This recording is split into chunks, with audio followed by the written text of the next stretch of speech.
Isang mapagpalang araw po ng linggo sa inyong lahat.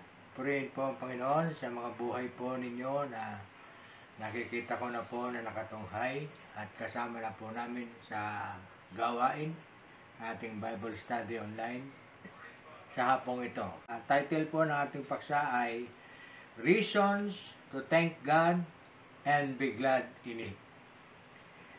Dahilan para tayo ay magpasalamat sa Diyos at magalak dahil dito. Amen. Tayo po ay naging magalak, naging masaya kakahapon sa pagdiriwang kasi nga po ang iba ay na-convert yung kanilang pagsasaya sa pagbibigay kasi nga po ay minana natin yung pag-ibig ng Diyos na idinulot niya sa atin sa pamamagitan ng pagkakaloob niya ng kanyang buktong anak. Yun po ay ginagaya po natin sapagkat yun po ay pagbibigay. Kaya po ang mga tao, sa dami po ng mga namasko, nakikita ko po kahapon na ganun po ang naging kalakaran ng buhay natin. Pero pag-uusapan po natin, ano po ba ang mga dahilan para tayo ay magpasalamat sa Diyos at maging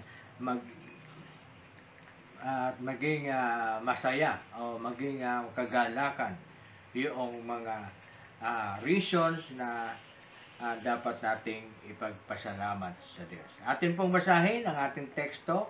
Aklat po ng Isaiah chapter 9 verse 1 to 7. Lumang tipan po ang aklat ng Isaiah chapter 9 verse 1 to 7. Basahin ko na po ang sabi po sa verse 1. Nahawi na ang dilim sa bayang malaunang namimighati sa mga nakaraang araw. Iniligay niya sa kahihiyan ang lupain ng Zabulon at ang lupain ng Nephtali. Ngunit sa panahong darating, dadakilain niya ang lupain ito mula sa dagat Mediteraneo hanggang sa ibayo ng Jordan, ang Galilea ng mga hintil. Nakatanaw ng isang malaking liwanag ang bayang malaunang nasa kadiliman. Namamanaag na ang liwanag sa mga taong namumuhay sa lupaing balot ng dilim. Iyong pinasigla ang kanilang pagdiriwang. Dinagdagan mo ang kanilang tuwa tulad ng mga tao sa panahon ng anihan. Tulad ng mga taong naghahati ng nasamsam na kayamanan. Verse 4, nilupig mo ang bansang umaalipin sa iyong bayan, tulad ng pagkalupig sa hukbo ng Madian. Binali mo ang panghambalos ng mga tagapagpahirap sa kanila, sapagkat ang panyapak ng mga mandirigma, ang lahat ng kasuotang tigmak sa dugo ay susunugin. Verse 6, sapagkat ipinanganak ang isang sanggol na lalaki, siya ang mamamahala sa atin. Siya ang kahangahangang tagapayo, ang makapangyarihang Diyos, walang hanggang Ama at Prinsipe ng kapayapaan. Malawak na kapangyarihan. Ito po yung last verse 7. Malawak na kapangyarihan at walang katapusang kapayapaan ang ipagkakaloob sa trono ni David at sa kanyang paghahari upang matatag ito at pananatilihin sa katarungan at katwiran ngayon at magpakailanman. Isasagawa ito ng makapangyarihang Diyos na si Yahweh. Purihin po ang Panginoon. Tayo po ay manalangin. Banal na dakilang Diyos na makapangyarihan sa lahat. Tunay nga po, Panginoon, ang dulot ng Pasko, ang Pasko o iyong kapanganakan ay isa pong napakalaking kagalakan para po sa lahat po na sa sinukob. Kaya nga po, Panginoon, ay ang paksa po namin ay magkaroon po kami ng mga kadahilanan upang ikaw ay mapapurihan, mapasalamatan sa iyong pag-ibig sapagkat tunay nga po, Panginoon, ang pag-ibig mo ay hindi nagbabago kahapon, ngayon, at magpakailanman. Salamat po, Panginoon. Kami nga po, Panginoon, ay tunay na nagagalak sa lahat po ng mga ipinagkaloob mo sa amin, lalong-lalo na sa pinaka-precious na kayamanan mo, ang iyong bugtong na anak na ipinagkaloob mo sa amin, sapagkat kami nga po ay nalugmok sa kasalanan. At katulad po ng aming nabasa, na kami ang Israel ay nalugmok dahil sa pagkakasala, dahil sa pagkakasakop ng ibang bansa sa kanila. At ito nga po ang dahilan upang kami ay magpasalamat, sapagkat binigyan mo kami ng dakilang pag-asa. Nakikita na po namin ang liwanag sa aming mga buhay na kung saan kami paroroon, sapagkat ito ay inihanda mo para sa amin. Salamat po, Panginoon. Muli ka pong itinataas sa iyo ang lahat po ng nanonood, nag-view later, nag-view po, Panginoon, sa kasalukuyan at naka-join po sa amin sa gawain ito. Lord, ikaw lamang po, Panginoon, ang aming itatanghal sa hapong ito. Ikaw lamang ang dapat mapapurihan, mapasalamatan, magpakailanman. Ito po ang sama namin dalangin sa pangalan ng aming Panginoong Hesus Kristo. Amen. Sabi ko nga po, reasons to thank God and be glad in it. Ayun po yung ating title, yun po ang ating paksa.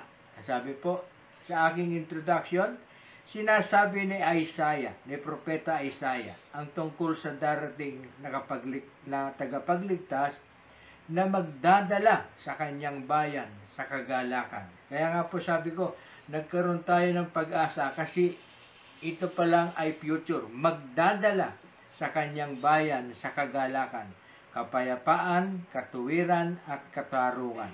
Ito ay ang Mesiyas, si Hesus Kristo, ang anak ng Diyos. Ang propesiyang ito ay naghahayag ng ilang mamahalagang katotohanan tungkol sa darating na Mesiyas. Number 1, sa karamihang bahagi, siya ay maglilingkod sa Galilea. Yun po ang sa northern part ng Israel, yung Galilea. Dadalhin niya ang liwanag ng kaligtasan at pag-asa. Yun po ang number 2. Number 3, palalawakin niya ang pamayanan ng bayan ng Diyos. Unang-unay sa pamamagitan ng pagsasama sa mga hintil sa sambahayan ng pananampalataya. Tingnan po, tayo po ay isinasama. Tayo po yung mga hintil. Pangatlo, dadalhin niya ang kapayapaan sa pamamagitan ng pagliligtas sa kanyang bayan mula sa pagpamatok ng pang-aapi at pagdudurog sa kanilang mga kaaway.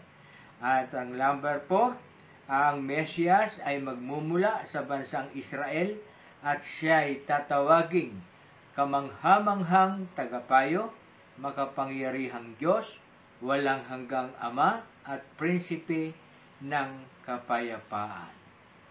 Paghaharian niya ang bayan ng Diyos magpakailanman. Purihin po ang Panginoon. Ayon po kasi sa ating nabasa, doon po sa verse 1, nahawi na ang dilim sa bayan ng malaong namimighati. Ano po yun?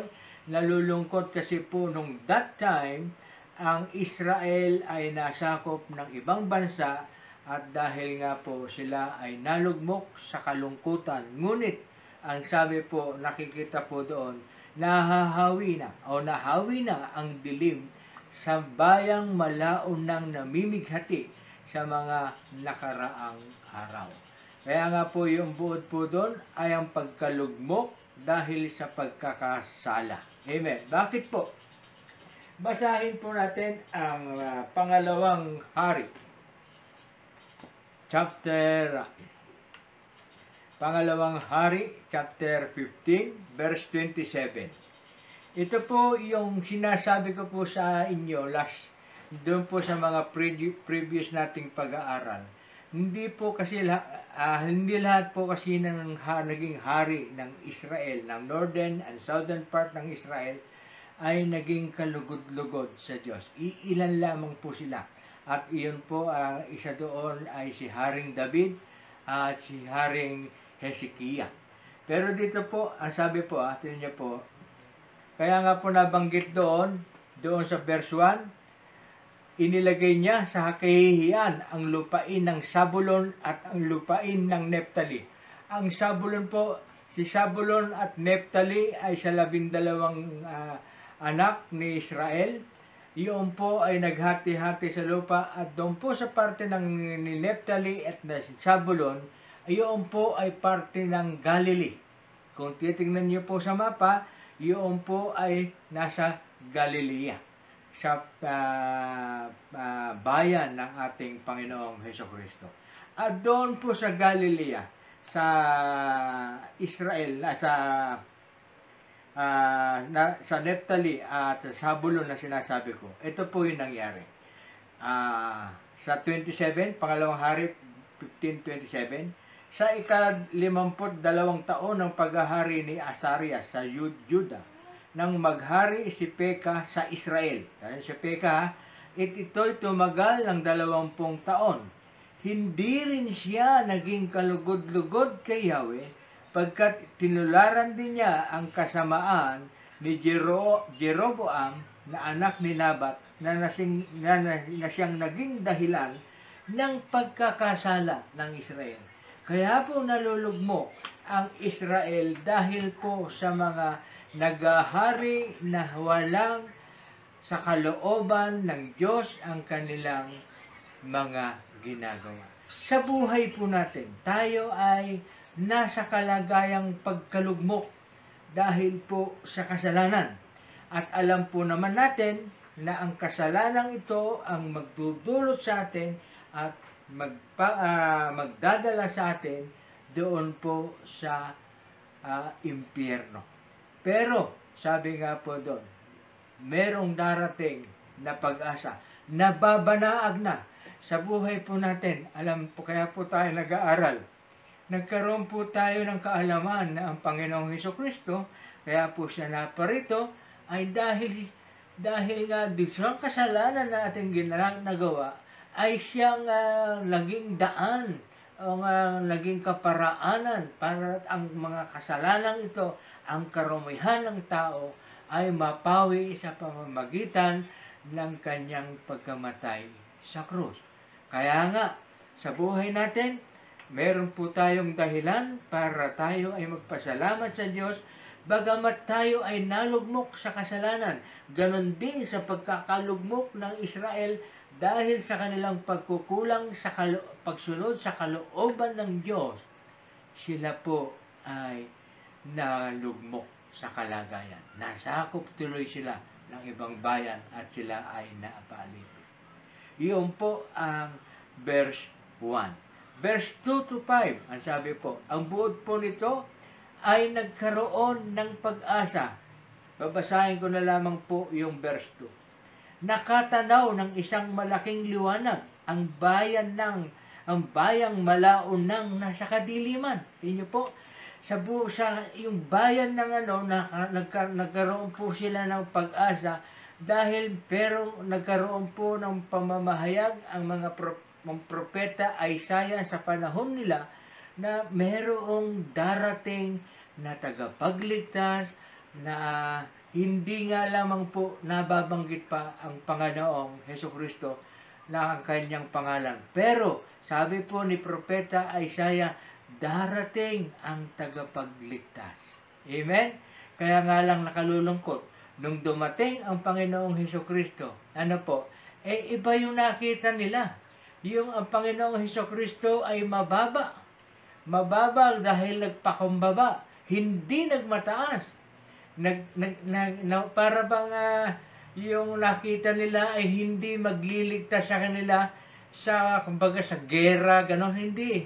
Ang nakita nila, ang tinitingnan pa lang nilang darating ay yung magliligtas sila sa kanila sa kahirapan, sa pagkaalipin, sa pagkamahirap, pagkabagsak ng ekonomiya, pagkabagsak ng buhay nila.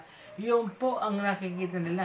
Kaya nakita nila sa Panginoong Hesukristo, sobrang nagpakababa hanggang sa ipinako pa at sa hindi po kasi nila nalalaman na ang darating na hari ay hindi po sa material na bagay. Amen. Kaya nga po sa buhay po natin ngayon, inaasahan natin.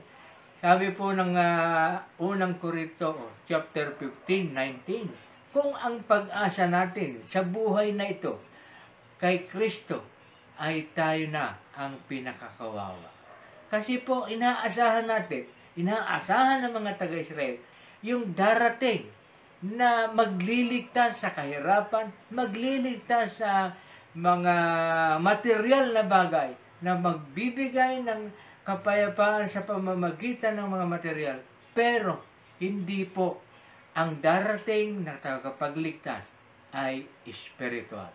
Yun po ang dulot ay kaligtasan ng kaluluwa dahil ang lahat ng tao dahil sa kasalanan ay mapupunta sa impyerno, pero dahil sa kalooban at pag-ibig ng Diyos, yun po, spiritual po yung darating. Kaya nga po sabi, ang buod po ng verse 2 to 5 ay nagkaroon ng pag-asa. Awit 107, verse 10 to 15. Basahin po natin.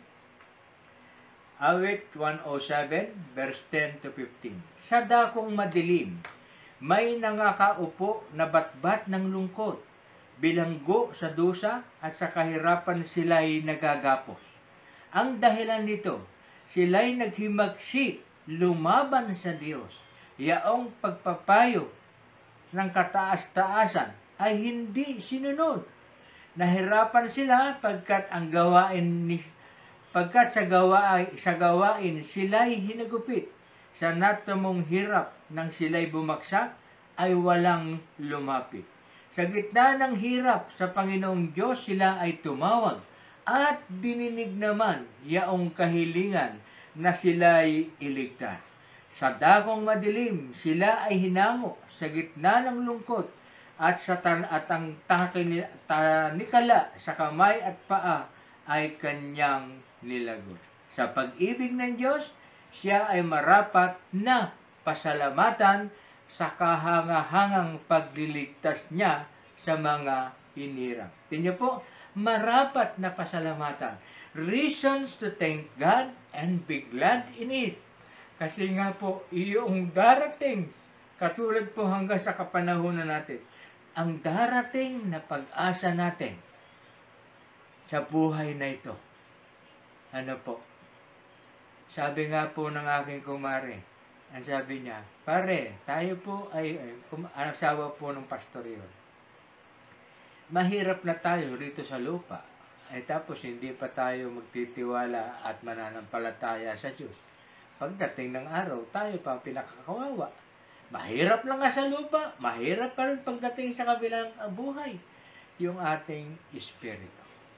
Amen? You see? Kasi nga po, ang pag-asa natin, kahit naghihirap tayo ngayon dito, kahit kapos-kapos tayo, kahit nandito po yung karamdaman sa buhay natin, meron tayong pag-asa. Yung pong pangako ng ating Panginoong Jesucristo. Amen?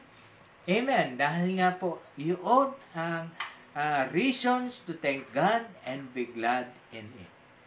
Verse 6, dito po ang lundo ng ating aral.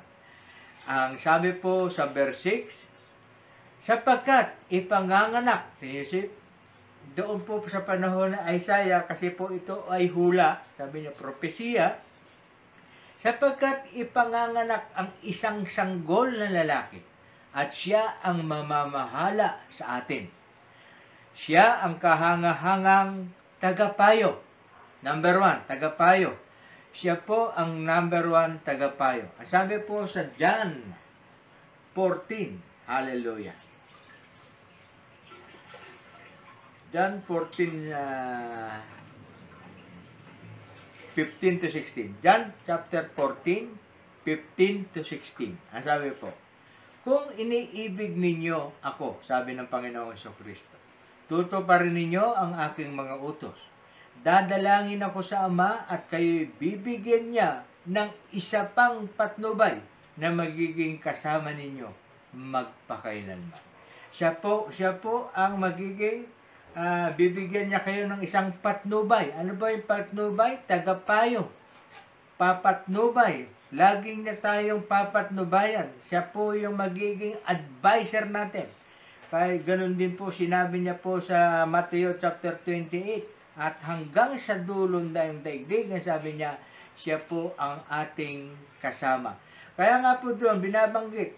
Sabi niya, dadalangin ako sama at kayo'y bibigyan niya ng isa pang patnubay. Sa mga tuwid, pangalawang patnubay, yung ipinapangako ng Panginoong Hesukristo, una, siya, yung tagapayo, tagapatnubay, tagagabay natin nung siya ay naparito. Pero, hindi po siya natapos doon. Bagamat siya ay aakyat sa langit, meron po siyang ipinangako na hanggang sa kasalukuyan, siya po yung nagpapayo sa atin. Siya po yung nagagay. Hindi po ba siya yun ang Santo Espiritu? Kaya nga po yung tatlong persona, ang Diyos Ama, tagapaglikha, ang Diyos Anak, ang tagapagligtas, at ang Diyos Espiritu Santo, ang siyang kasalukuyang kasama natin sa henerasyon. Hindi po nagkulang ang Diyos. Bagamat umakyat na ang ating Panginoong Hesukristo sa langit, bumalik na sa kanan ng Ama, pero meron po siya. Hindi niya po nilagot yung tagapayo. Siya po ay naging tagapayo nung siya ay naparito, pero ngayon, hanggang ngayon, siya pa rin ang tagapayo natin sa pamamagitan ng Espiritu Santo. Number 2, siya ang makapangyarihan. Sabi po doon. Kaya nga po sa 6, siya, sapagkat ipapanganak ang isang sanggol na lalaki, at siya ang mamamahala sa atin, siya ang kahangahangang tagapayo. Number 2, makapangyarihang Diyos. Amen. Colossus chapter 1, verse 15. Basahin po natin. Tapos, babasahin din po natin chapter 2, verse 9 to 10. Basahin po natin ang Colossus chapter 2, verse 9 to 10. Ang sabi po. Hallelujah. 9 to 10. Sapagkat ang buong kalikasan ng Diyos ay na kay Kristo nang siya'y maging tao. At dahil sa inyong pakikipag-isa sa Kanya, naging ganap ang inyong buhay, sakop niya ang lahat ng kapangyarihan at kapamahalaan. Siya ang makapangyarihang Diyos. Amen? Sa Colossus chapter 1:15, ang sabi po, si Kristo ang larawan ng Diyos na di nakikita. Tingnan po, at siyang may kapangyarihan sa lahat ng nilikha. Makapangyarihang Diyos ang ating Panginoong Hesukristo. Sapagkat ang lahat ng nasa langit at nasa lupa, nakikita man o hindi, pati ang mga nagahari at namamahala, mga namumuno at may kapangyarihang espiritual, ay pawang nilikha ng Diyos sa pamamagitan ng ating Panginoong Hesukristo at para sa Kanya. Amen! Siya nga po yung makapangyarihang Diyos. Yung pag nababasa po natin to, para tayong naiibsan. Ba, meron pala tayong makapangyarihang Diyos na masasandalan. Amen? Yun po yung nagbibigay ng kalakasan ng loob natin pag tayo po ay nalulugmok. Amen? Number 3, walang hanggang Ama. Sabi po, walang hanggang Ama.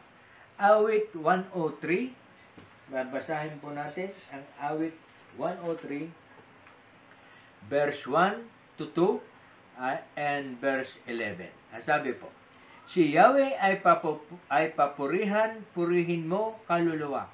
Ang pangalan niyang banal, purihin mo sa tuwina. Ikaw aking kaluluwa, ang Diyos ay papurihan at huwag mong lilimutin yaong kanyang kabutihan. Reasons to thank God. Huwag mong lilimutin. Kaya nga po lagi, buti nga po, merong pinagdidiwang natin ng Pasko. Naalala natin. Pag Pasko dapat maalala natin. Reasons to thank God. Iyon ang dahilan. Para pala ang reason pala pagdating ng Pasko, hindi magkaroon tayo ng maraming pera para tayo makapagregalo, kundi reason yun para maalala natin yung kabutihan ng Diyos. Kaya nga po, ikaw aking kaluluwa, ang Diyos ay papurihan at huwag mong lilimutin yaong kanyang kabutihan. Kaya buti na lamang ay pinagdiriwang natin ng Pasko. Kaya nga lang yung iba na divert yung kausipan. Hindi na po yung reason magpasalamat dahil ipinanganak ang tagapagligtas. Amen? Di po ba? Isa level na po. Ang agwat ng lupa't langit, sukatin may hindi kaya, gayon ang pag-ibig ng Diyos sa may takot sa Kanya. Siya ay walang hanggang Ama. Amen? Hindi po masusukat ang Kanyang kapangyarihan. Number 4, siya po ang prinsipe ng kapayapaan. Prinsipe, di ba po napag-aaralan natin, pag meron po tayong Kristo sa ating buhay, dumating man sa kalugmukan ng ating kalagayan. Pero pag naisip natin at may tiwala tayo sa Diyos, nagbibigay kapayapaan sa atin. Siya, the Prince of Peace. Ang sabi po sa Roma chapter 5, hallelujah. Basahin po natin ang Roma chapter 5, hallelujah. Verse 1 to 2. Yamang napawalang sala na tayo dahil sa pananalig sa ating Panginoong Hesukristo. Sa pamamagitan niya'y meron na tayong kapanatagan, kapayapaan, kapanatag na sa harapan ng Diyos. Amen. Yamang napawalang sala na tayo dahil nga sa kamatayan ng Panginoong Hesukristo. Nagkaroon na po tayo ng kapanatagan, kapayapaan. Hindi na po tayo na dapat nalulugmok pag tayo ay nasa kagipitan kasi alam naman natin na tayo ay pansamantala lamang sa toldang ito, sa lupang ito na ating tinitirahan. Para dapat magkaroon po tayo ng kapayapaan sa ating puso, lagi po nating iisipin, hindi po kami taga rito. Kami ay pansamantala lamang sa lupang ito sapagkat ang tahanan namin ay doon sa inihanda ng aming Panginoong Hesukristo. Amen. Meron na tayong kapayapaan, kapanatagan ng ating sa harapan ng Diyos. Sa pamamagitan nga niya, tinatamasa natin ang kagandahang loob ng Diyos at lubos tayong nagagalak sa ating pag-asa na makakasama sa Kanyang kaluwalhatian. Lubos na tayo, lubos tayong nagagalak. Kaya nga po sabi ko sa inyo, reasons to thank God and be glad in it. Amen. Lubos tayong nagagalak sa ating pag-asa na makakasama sa Kanyang kaluwalhatian. That is the reason why to thank God sa Kanyang walang hanggang pag-ibig sa atin. Yan po, yung sabi po sa verse 6. Sa verse 7, ang 7 ay, ang buod po nito ay ang pagkakaloob ng Diyos ng ganap na kapayapaan. Hallelujah. Sa prophetikong pahayag na ito tungkol sa pagtatatag ng paghahari ni Kristo, walang ipinakikitang pagkakaiba sa una at sa ikalawang pagparito ni Kristo. Ibig sabihin, wala pong pagkakaiba. Sa puntong ito, sa kasaysayan ng tao, ang buong gawain ng pagliligtas ni Kristo at paghahari ay ipinalagay na magaganap ng matagal pa sa kanyang minsang pagdating. Walang malinaw na ipinapahayag ang matandang tipan na ang paghahari ni Kristo sa lupa ay may kinalaman sa una at ikalawang pagdating sa kasaysayan. Gayon din sa bagong tipan, ang mga pagitan sa panahon ng mga mangyayari sa katapusan ay hindi laging malinaw na nakikita ang pagkakaiba. Purihin po ang Panginoon. Basahin po natin ang awit 33. Hallelujah.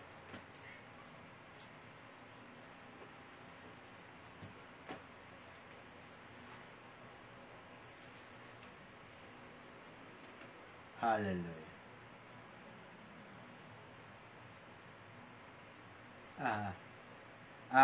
Isaiah 26 po pala. Nagkamali po ako ng basa. Isaiah 26, babasahin po natin.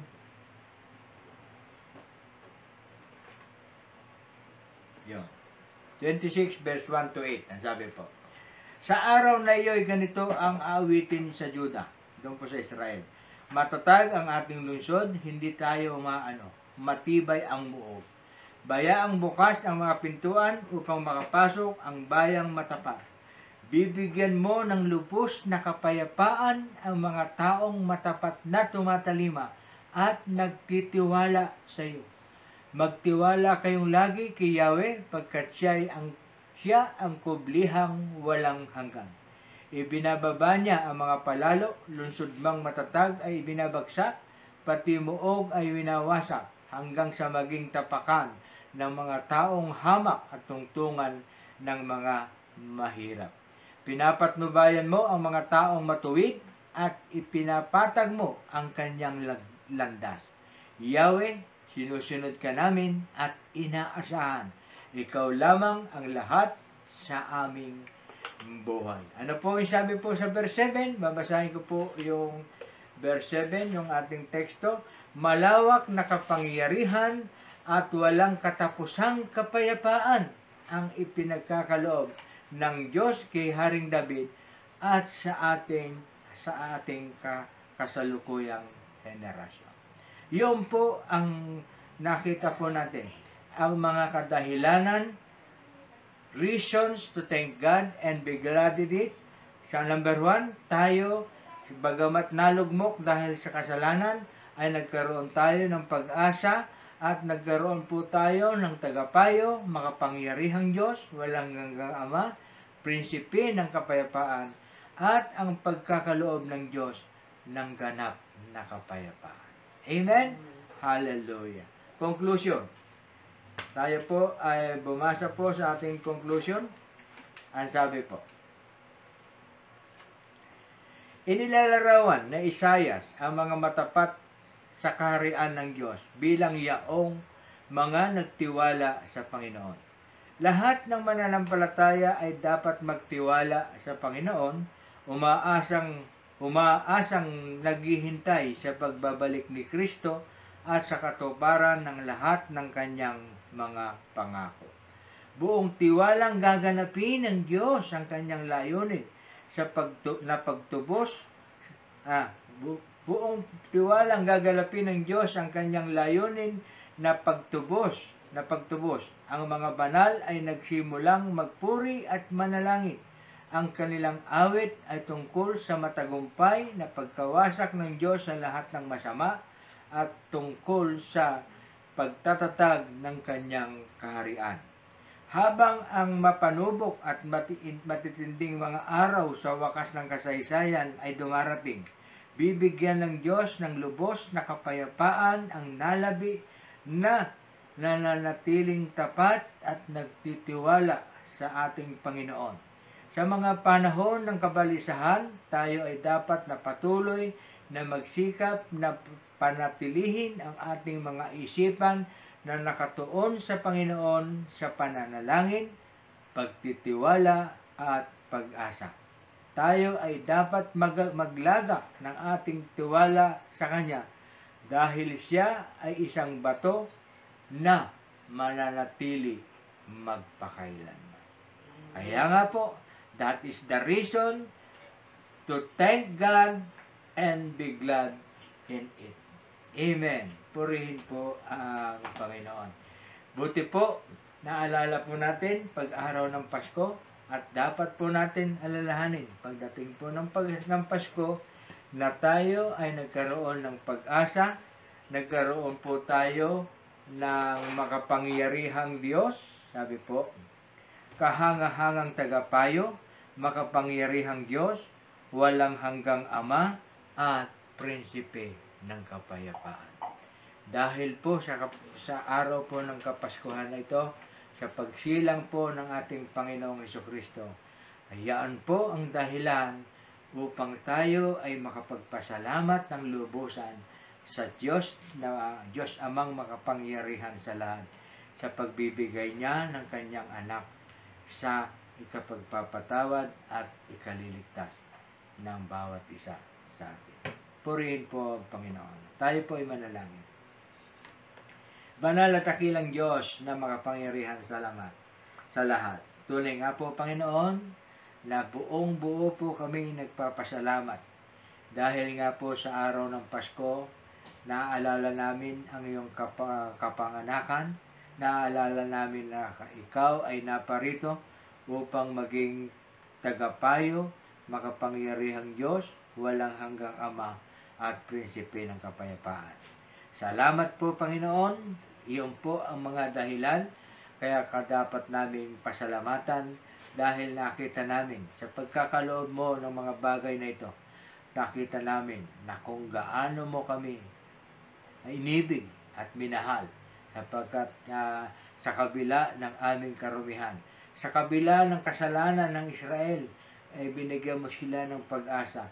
Ganon din po sa aming kasalukuyang henerasyon. Sa kabila na kami ay hindi nararapat na iligtas, ay handon pa rin, Panginoon, ang iyong pag-ibig, ini-extend mo pa rin at hindi ka po nagsasawa upang kami ay kaunin, upang kami ay hanguin sa aming pagkakalugmok at bigyan mo kami ng kaligtasan. Muli, Panginoon, ikaw ay dakila sa iyong kabutihan. Muli namin ibinabalik ang papuri, pagsamba, pasasalamat. Ito lamang ang aming dalangin sa pangalan ng aming Panginoong Hesukristo. Amen. Hallelujah. Muli, ang gabay, patnubay, pagpapala, pag-iingat, kagalingan, nanggagaling sa ating Panginoong Hesukristo ay sa inyong lahat.